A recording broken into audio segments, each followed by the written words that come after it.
France Bleu Lorraine craque pour l'émission Sur ma route sur Moselle TV et Vosges Télévisions. France Bleu, votre radio en Lorraine.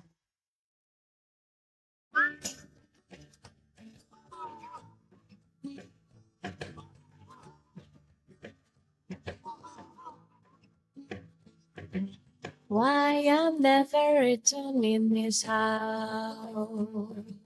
Many of my memories are inside. Where are the birds and their song they left for another life? Bonjour et bienvenue sur ma route. Mon invité cette semaine est un grand magistrat, Francis Nachbar, un honnête homme, dit Jacques Dallest, préfacier de son livre sur l'affaire Fourniret-Olivier, un magistrat qui exerce son métier avec passion, tout en faisant preuve d'une parfaite probité intellectuelle et d'un scrupuleux respect d'autrui. Francis Nachbar est né en 1954 à Jarny, dans le Pays Haut, après des études en droit, un diplôme de Sciences Po Paris et un autre à l'École nationale de la magistrature. Il est en fonction de 1983, où il est juge d'instruction à Metz, jusqu'en 2021, procureur général à Cayenne. Au cœur de cette carrière qui l'emmène à Lens, Chambéry, Le Havre ou Rennes, 5 années vont particulièrement le marquer, une rencontre avec le mal. Un duo, un couple diabolique, Michel Fourniret et Monique Olivier. À Charleville-Mézières, le procureur de la République, Francis Nachbar, fait aussi fonction d'avocat général pendant le procès de Fourniret. Et en mai 2008, Francis Nachbar requiert et obtient la perpétuité incompressible contre Michel Fourniret. Avec Francis Nachbar, nous revenons dans son pays haut, pays natal, notamment sur le site de l'ancienne mine de fer de Droit-Aumont, où ses grands-pères étaient mineurs. Puis nous partons à Nancy, à la fac de droit, où il a fait ses études dans les années 1970, avant d'achever notre balade dans une des plus belles institutions gastronomiques et artistiques de la Lorraine, la brasserie Excelsior, où nous rejoint son ami et témoin de mariage, l'ancien juge antiterroriste Gilbert Thill.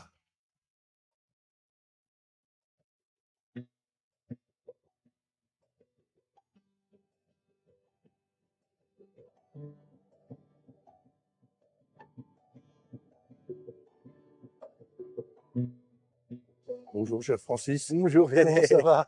Très bien, merci. Oh, quel temps merveilleux! Ah oui, oui, oui, temps lorrain, un temps lorrain. Climat lorrain. Bon, je n'ai pas osé la faire, mais ça te rappelle la Bretagne où tu habites maintenant? Ça s'appelle la petit peu. Bretagne, je ne suis pas du tout surpris par la bruine vivifiante, Ouais. qu'elle soit lorraine ou bretonne.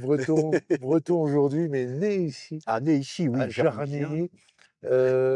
Comme ça, tout de suite, on n'est pas très loin d'ailleurs du lieu où tu es né. Oui, Hein? absolument, je suis né à la maison à l'époque. la maison. On accouchait à la maison, souvent. Et oui, oui, on est tout près, on est dans le centre de Jarny, même s'il n'y a pas véritablement de centre-ville, parce que Ouais. c'est une ville qui s'est construite à la suite de l'essor des mines. Mmh. On verra On tout va à en l'heure. parler, ouais. Voilà. Et puis, qui ne s'est pas construite de manière très organisée, très ordonnée. Elle s'est construite un peu sous les nécessités de l'économie, et de la mine et donc de la sidérurgie. Et puis de la gare, il y a une très grande gare, Jarny-Conflans, qui était une des plus grandes gares de triage de la région, voire la plus grande. D'accord. Très prospère à l'époque, les mines. Sans que tu les préparais comme ça, les premières images de ton enfance, de l'école qui te reviennent ici, c'est quoi? Ah, les premières images, bah, c'est naturellement le petit appartement où j'ai vécu jusqu'à l'âge de 12 ans. Après, Ouais. mes parents ont fait construire une maison de lotissement et le collège Alfred Mézières, où j'ai Ah ouais? vraiment des très bons souvenirs. Et puis le lycée Jean Zay, Ouais. un grand lycée qui est encore aujourd'hui très important, hein, qui a beaucoup de classes, beaucoup de préparation, de formation. Voilà, ça c'est mes premiers souvenirs. Et puis naturellement, le quartier de Droit-Aumont, qui était Droit-Aumont. une commune indépendante jusqu'en 1810, qui a été rattachée à Jarny, où ma grand-mère habitait. Et où mes grands-parents étaient mineurs. Ma grand-mère travaillait aussi à la mine, Ouais, enfin, alors comme femme de ménage. Ouais. Voilà. Donc ça, c'est ça les premiers souvenirs comme ça qui me reviennent tout de suite. Et quand je reviens sur Jarny, on revient quand même assez régulièrement. J'ai toujours une émotion parce que c'est Ouais. ma ville natale. Et J'imagine. même si j'y habite plus, j'y suis. J'imagine. J'ai beaucoup d'émotions quand j'y Et reviens. ton frangin, ton frère, a été maire de Jarny Il pendant un était temps? sénateur-maire, oui. Philippe, Oui, Philippe, oui, Nachbar, tout à fait. Il a été ouais. sénateur-maire Ouais. de Jarny, maire pendant 7 ans, je crois, Ouais. à peu près, 7 ou 8 ans. Ouais. Et à l'école, quand tu étais à l'école ici, tu rêvais de quoi? Quel métier t'a Non, je rêvais inspiré? pas de métier et pour être tout à fait honnête, j'ai pas eu une scolarité exceptionnelle. Ouais, ouais. J'étais plutôt je pensais plus, aux copains, aux copines, au Ouais. bal, à la moto, à la chasse. Chassais depuis l'âge de 16 ans et j'ai redoublé ma 3e, j'ai pas eu mon bac du premier coup à 1,5 point près, mais je les ai tellement embêtés pendant ma scolarité qu'ils m'ont obligé à repasser, l'oral, pour 1,5 point. Bon, heu, donc j'ai pas eu une scolarité, exceptionnelle, mais je me suis bien amusé et bien rigolé, et voilà. Très bien. Contrairement à la fac où là, au contraire, ça m'a tout de suite plu, Ouais. l'organisation de la fac, des études, tout ça, on est indépendant et ça me convenait beaucoup plus, Ouais, ouais. Bon, bah, qu'un cadre un peu rigide, ton parcours scolaire va rassurer peut-être de ceux qui n'ont pas un parcours très droit et oui, qui veulent devenir magistrats. voilà, tout à fait, On va les rassurer. tout à fait. Bon, on va aller à la mine là. Oui, sur le carreau de la mine de Droitemont. OK, c'est lié vraiment à l'histoire de ta Oui, oui, famille. oui, oui, puis là, j'ai des souvenirs très forts avec ma grand-mère, Mmh. qui était italienne d'origine Oui, et qui était d'une gentillesse, mais ouais, adorable, et ouais. puis, vraiment travailleuse Mmh. comme les gens d'une Peyo Ouais, peuvent l'être, ouais, quoi. ouais, ouais. Ouais, vraiment, c'est très, très bon souvenir. Eh ben, écoute, on y va. Eh ben, on y va. Allons à la mine.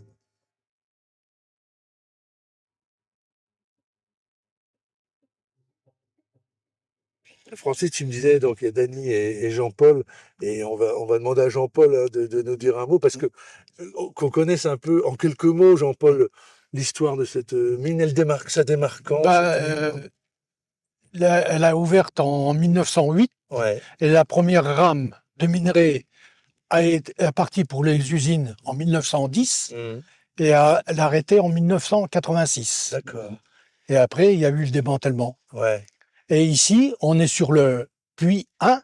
D'accord. Donc, au départ, on descendait, c'est-à-dire le personnel et le minerai qui remontait. D'accord. 230 mètres, non? 230 mètres. Et vous y travaillez ici. Vous avez travaillé ici jusqu'à la fin, jusqu'en 25 86? ans. 25 ans. 25 ans. Ouais. Et vous revenez ici souvent? Il y a, Bah, on est il y a là une tout le... émotion, vraiment. On revient tout le temps les mardis et puis on veut. Comme Dany. Ouais. Voilà. Comme Dany. Ouais, c'est formidable, je trouve. Faites un beau. On Ouais. est une belle équipe. Ça Ouais. entretient la mémoire, de Ouais. toute une région, d'une ville et d'une région. Ouais. C'est beau, et le travail que vous avez fait est formidable, Mmh. parce que c'est vous qui, au départ, de manière associative, personnelle, oui, avez oui. réaménagé Mmh. le carreau de la mine. Ensuite, avec l'aide de la mairie de Jarny. Bien sûr, oui. Et il y tenait parce que Francis y tenait parce que c'est aussi l'histoire de sa famille dont on Oui, vient parler là. Oui, mes grands-parents. Et c'est voilà. chouette que vous soyez là, vraiment. Oui. En tout cas, vraiment merci. C'était une belle idée de Francis, d'Hervé, euh, que vous soyez là, parce que je trouve que c'est un beau symbole. Et puis, on vous aime, les mineurs. Et Alors, puis Olivier, il ne faut pas oublier Olivier Olivier. Métris, le maire actuel, Ouais. qui a eu l'idée, ouais. quand Oui, j'en oui. ai discuté avec lui il y a 2 jours, d'ouvrir effectivement le secteur et de faire appel à vous. Et encore merci. Ouais. Je vous en prie, c'est un plaisir. En tout cas, ça nous fait plaisir que vous soyez là. Merci. Je vous en prie. Merci, Jackie, Jean-Paul, Hervé.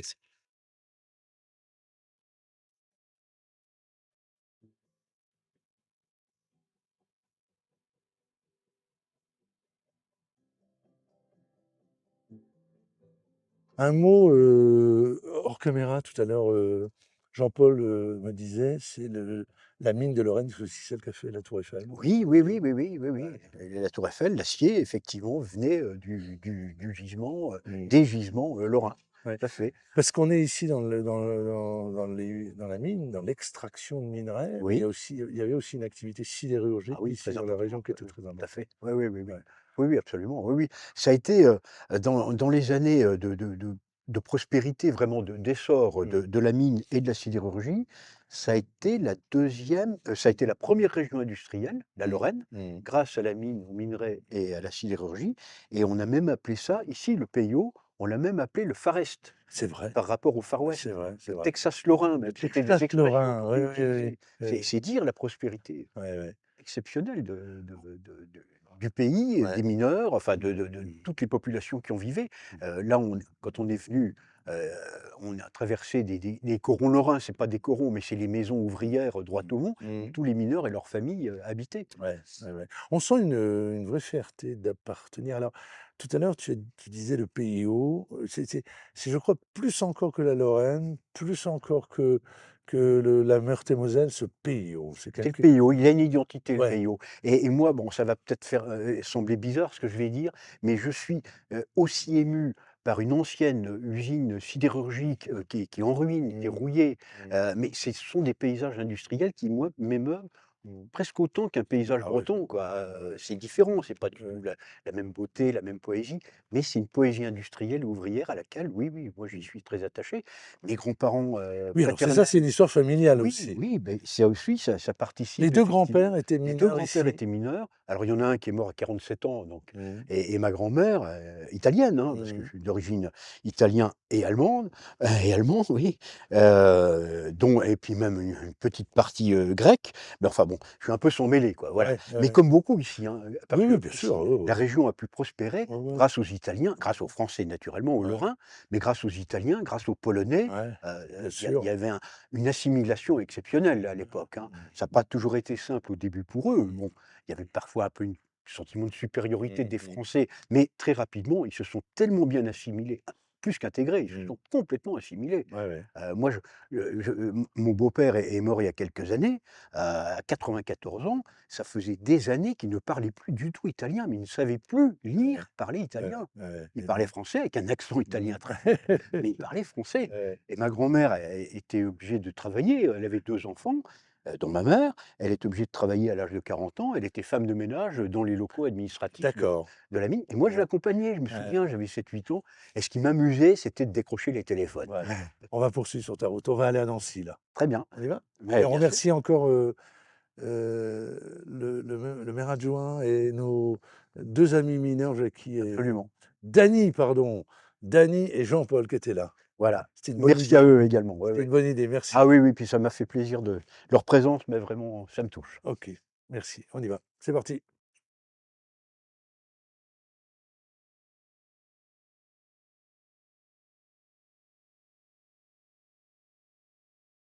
Alors c'est une salle, on dirait une salle d'audience là, hein, Francis? Ah oui, oui, oui, tout à fait. C'est une salle, qui doit servir certainement pour des simulations de procès, J'imagine. pour les étudiants. Oui, oui, c'est une belle salle, hein. Ouais, ouais. Le résumé d'une carrière, toi qui as une grande carrière, c'est parfois cruel le résumé d'une carrière, mais probablement retiendra-t-on de Francis, Nachbar, bien sûr l'affaire Fourniret, dont on va Oui, Fourniret-Olivier, dont on va fournir parler, Olivier, ouais. et le fait que tu obtiennes cette perpétuité incompressible. Pour Fourniret. Pour Fourniret, oui effectivement, c'est bien de le Elle dire. n'était pas juridiquement possible Ouais, pour Monique Olivier. ouais. Ça c'est rarissime. Oui, c'est rare. Avant Fourniret, il y en avait eu 2, Mmh. Baudin, un tueur un peu fou, alsacien, Mmh. puis un autre criminel qui avait tué un enfant dans des conditions épouvantables et Fourniret était le 3e. Mmh. Depuis, il y en a eu encore, je pense 3 ou 4, Abdeslam, notamment Mmh. le terroriste. Mmh. Mais c'est très rare, oui, C'est très c'est très rare, oui. ouais. Habituellement, quand on est condamné à une perpétuité, c'est une perpétuité avec une période de sûreté. C'est ce que j'ai obtenu pour Monique Olivier. Elle demandait naturellement une perpétuité avec la période de sûreté. C'est-à-dire, période de sûreté, ça veut dire que pendant un certain nombre d'années, elle ne peut bénéficier d'aucun aménagement de peine, pas Mmh. de permission de sortir, pas de réduction de peine, etc. D'accord, Et donc, pour Monique Olivier, j'avais demandé perpétuité avec une période de sûreté de 30 ans, ce qui d'accord. était le maximum. Mmh. Elle a été condamnée à perpétuité et 28 ans. Et, 2 ans de moins que ce Ouais, que j'avais demandé, ça permettait, je pense, et j'en suis même convaincu, d'éviter qu'elle fasse appel. Pour les d'accord. familles des victimes, pour leur éviter à nouveau 2 mois de procès extrêmement éprouvants et c'est la première fois aussi en France et je crois que c'est la seule fois où une femme est condamnée à une perpétuité avec une période de sûreté aussi longue. Ah oui, d'accord. Ouais. Comment ça se passe, concrètement? Parce que dans ton livre, tu racontes, puis dans des interviews, les face à face Oui. et ces face à face avec ces personnes monstrueuses, on a du mal à s'imaginer comment ça se passe concrètement, c'est dans un bureau, il y a des greffiers, il y a des avocats qui sont là, comment ça se Non, passe? alors, on a bénéficié fort heureusement de la procédure belge. À Mmh. savoir que Fourniret ayant été arrêté en Oui, Belgique, exact. il est resté détenu provisoire pendant 2 ans en Mmh. Belgique. Monique Olivier, elle, a été en liberté pendant 1 an avant ses aveux, puis ensuite placée également en détention provisoire. Et la procédure belge, contrairement à la procédure française, permettait aux OPJ belges, donc la police judiciaire de Dinan en Belgique, de sortir aussi souvent qu'ils voulaient Fourniret ou Monique Olivier. Mmh.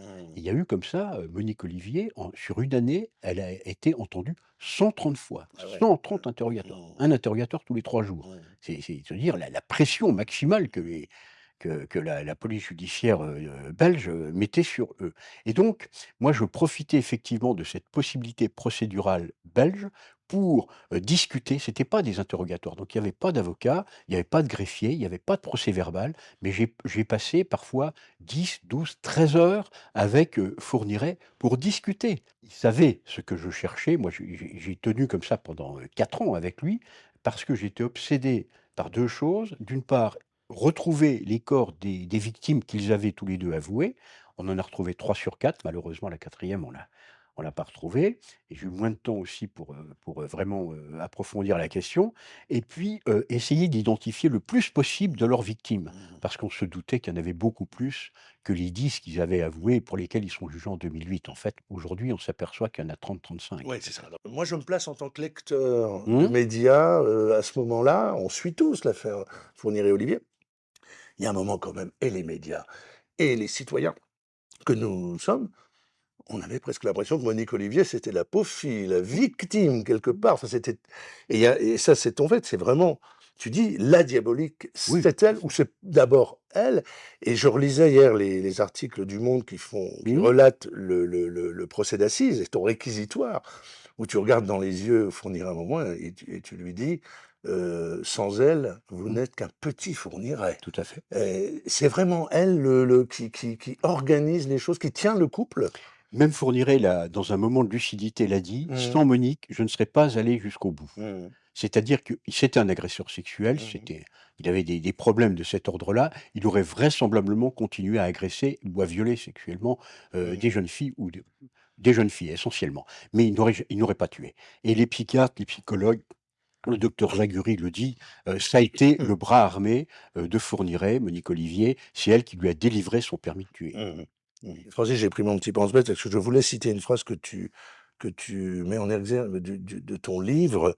C'est un livre, émouvant et à la fois émouvant et éprouvant, Oui, tout à fait. ton livre, vraiment. Mais que je conseille vraiment, il faut aller se plonger dans ce livre et je lis cette phrase de Romain Gary que tu mets en exergue: Mmh. «Souviens-toi plus tard, quand tu seras grand, que les monstres les plus redoutables sont invisibles». C'est justement ce qui les rend plus dangereux. Il faut apprendre à les flairer. Est-ce que c'est un appel à la vigilance Oui, pour les oui, oui. parents, pour nous tous finalement? Pour tous. C'est un appel à la vigilance incontestablement, parce que quand on est parent, on dit toujours à son enfant, Mmh. «Attention, ne suis pas le monsieur, s'il t'offre des bonbons, si on sonne que tu es toute seule, tu n'ouvres pas, tu montes pas, Mmh. dans une voiture» et Mmh. cetera. Ça, tous les parents le disent, ou Mmh. quasiment tous. Mais quel est le parent qui va penser à dire: «Attention Mmh. à la dame qui Oui, se c'est ça, présente qui est bien terrible. et qui est enceinte Mmh. et qui a des problèmes de femme enceinte, qui a Mmh. besoin d'urgence d'un médecin ou qui vient d'accoucher, le petit bébé dans le couffin, il a des problèmes et c'est comme ça aussi qu'ils ont enlevé des très, très jeunes filles, Mmh. bon Élisabeth Bruchère, Redoutable aussi parce qu'ils sont en couple, hein, ils c'est sont en ça. couple Ouais. et puis ils présentent plutôt bien. Dans ces moments qui sont extrêmement durs pour un magistrat, quel rôle joue la famille? Un rôle, heu, un rôle déterminant. Mmh. Sans mon épouse, je ne sais pas si psychologiquement j'aurais pu tenir Mmh. 4 ans.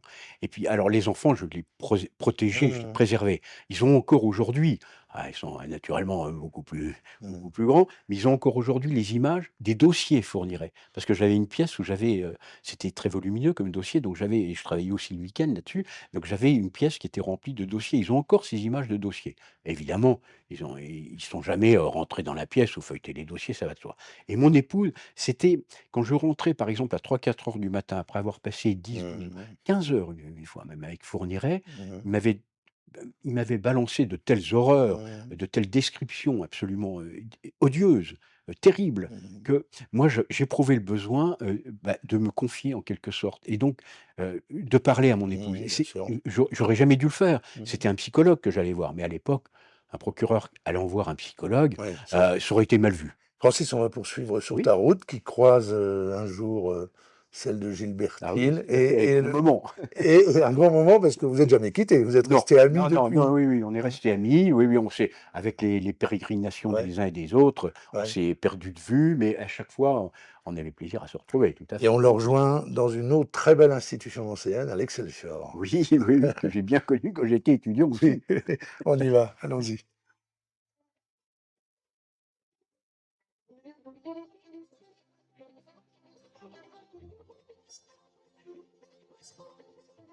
Ben voilà, ce cher Gilbert qui nous attend. Avec une impatience à peine dissimulée. Mais tu nous attends près de la belle Marlène Dietrich. Oui, tout à Je fait. reconnais là ton goût. Et je vois qu'en ce qui me concerne, le rendez-vous m'a été donné dans un établissement de boissons, puisque je n'ai pas eu droit à être invité à la faculté. Chacun selon ses qualités. On est content de te retrouver, Gilbert. C'était Oui. un moment important, vous deux. Pareil pour Miguel, enfin pour moi en Ouais. tout cas. Et également, évidemment. On a parlé de ton parcours, Francis. Au début, c'est une rencontre professionnelle, puisque Oui. tu es auditeur, comment on dit Auditeur de justice en Au début en de ta 80. carrière, c'est ça? Oui, magistrat stagiaire quoi, pendant 2 ans. Stage, ouais. Et j'ai fait mon stage à Nancy, ou officier, ou sévissé Gilbert. Gilbert. Et j'ai fait 4 mois de stage chez lui, dans son bureau, Ouais. Et puis dans son après, cabinet d'instruction. ça va devenir une grande histoire d'amitié. On va Ah, en c'est une grande reparler. amitié. Oui, oui, oui, oui, oui, oui. Il était témoin à mon mariage. Ah oui, Oui, oui. oui, oui. Lui et son épouse, d'ailleurs, c'était Ouais. nos 2 témoins. Et oui, oui, tout à fait. C'est une amitié, oui. Gilbert Thiel, juge d'instruction à Nancy d'abord, premier juge d'instruction à Paris, puis juge antiterroriste. On va parler aussi de ce livre, son dernier livre, Femme criminelle, et puis bien sûr ma rencontre avec le mal. Quand tu vois arriver Francis dans ton cabinet de juge d'instruction, quels souvenirs te reviennent comme ça? C'est en 1980, une année qui est restée dans l'histoire pour autre cause, mais effectivement, au bout de 3 ans de fonction, on me confiait déjà le soin de former des auditeurs de justice, ce qui n'était pas rien, puisque c'est l'avenir de la profession. On peut peut-être quand même s'interroger sur le fait qu'au bout de 3 ans d'expérience, on est déjà formateur. Et comme j'ai eu la chance d'avoir 2 auditeurs de justice qui ont fait leur stage chez moi, qui ont fini procureur général, j'en déduis donc que j'avais des qualités de pédagogue absolument énormes. Alors toi, la première image qui te revient quand tu arrives stagiaire, Ah, auditeur chez tout de suite, chez ça m'a mis. Gilbert? Mais non, mais ça m'a mis complètement à l'aise parce que je suis tombé sur quelqu'un qui a un humour Ouais. exceptionnel, Ah oui, ça, qui est d'une simplicité. Et en plus, je le dis, bon, parce que je le pense naturellement et pas parce que je le crains toujours, qui est d'une intelligence, d'une finesse psychologique dans les interrogatoires. Ah, c'était vraiment le modèle à suivre. Et je Très le pendant- bonne réponse. C'est vrai. Avant qu'on dise un mot sur ton dernier livre, Gilbert, Femme criminelle, un mot sur Tueur en série. C'est l'avant-dernier livre. On évoquait tout à l'heure avec Francis le cas particulier du couple Fourniret-Olivier. Un couple de tueurs en série, c'est extrêmement rare. C'est peut-être même une première, je ne sais pas. Et même Il y un en a- couple tueur en Un série. couple tueur en Tueur en série. série, c'est encore. Oui. Non, il y en a eu encore pire. aux États-Unis, Ouais. notamment des couples homosexuels. Mhm. On en reparlait hier avec Francis, j'évoquais le couple de garçons. Il y en a un qui s'appelait Bitéker et le deuxième, je ne sais plus. C'était les tueurs à la boîte à outils. Donc, c'était très, très révélateur de leur mode opératoire, puis c'était des types qui perçaient les genoux à coups de perceuse à percussion et qui liquidaient leurs victimes de cette façon-là. Donc des couples de tueurs en série, il y en a eu à travers l'histoire, mais en France, je crois que c'est le premier. Ok, le crime n'est pas genré, de hommes et femmes à égalité là-dessus. Mais est-ce que dans la méthode, est-ce qu'il y a des choses qui différencient, pardon, l'homme de la femme dans cette... Un peu par la force des Oui. choses, puisque la masse musculaire des femmes est Oui. inférieure en général, à part à quelques exceptions près, à celle des hommes. Donc les femmes ont pendant longtemps préféré le poison qui n'implique c'est ça. pas un contact physique avec la victime, qui présente l'avantage de ne pas révéler le sang qui va s'écouler, et qui permet peut-être aussi de réfléchir un peu plus longuement au passage à l'acte. Ce qui vous relie aussi tous les deux, c'est vous parlez très souvent dans des conversations dans les livres des victimes. Oui. On sent Oui. qu'il y a une vraie sensibilité. Une grande empathie, une grande Oui, compassion pour vraiment, les c'est victimes. ça. En ce qui me concerne, et je Ouais, sais que c'est et pareil. Gilbert pour aussi, lui. on le ressent Oui, beaucoup. tout à fait. On va terminer l'émission peut-être sur quelque chose de plus gai, si je vous propose ça. On a beaucoup parlé des visages du mal. On a évoqué des femmes criminelles, on a évoqué Fourniret, Olivier et bien d'autres. On aurait pu parler de Guy Georges et d'autres. Tu as instruit cette affaire terrible. Les visages du bien chez vous, ceux qui vous inspirent, ceux qui vous rassurent, j'allais dire, sur l'humanité. C'est qui, l'un et l'autre, dans vos parcours? Pour moi, c'est Gilbert, naturellement. Bien. Oui, oui. Ah, il a bien répondu, hein. Oui, oui, Bien noté, c'est très un bien bien noté. tout à fait relatif. Et c'est un grand moment de flagornerie auquel nous venons d'assister. Alors, Je vais commencer confirme, par je répondre confirme. pour lui permettre de se ressaisir.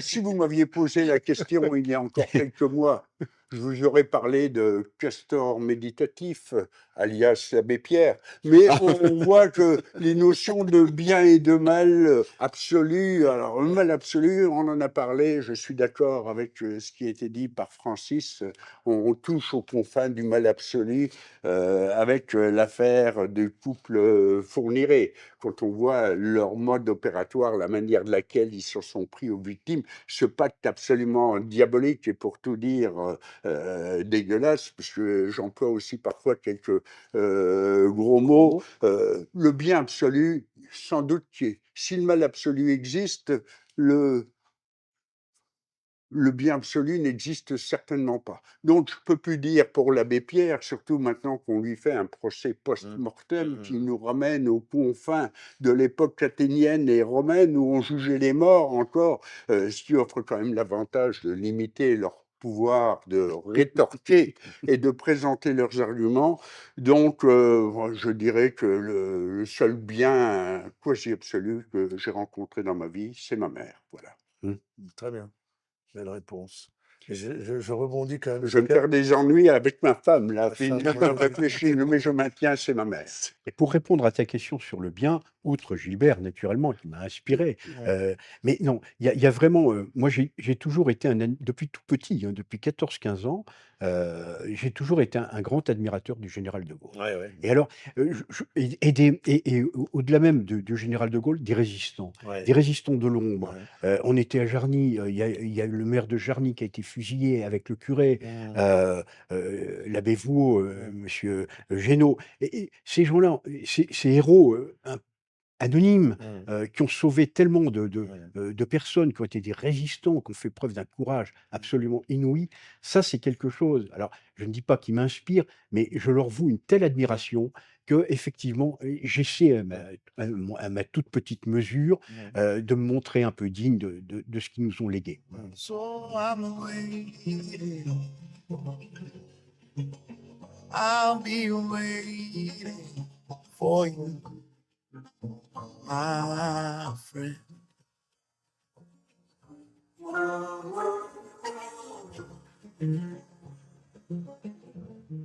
France Bleu Lorraine craque pour l'émission Sur ma route sur Moselle TV et Vosges Télévisions. France Bleu, votre radio en Lorraine.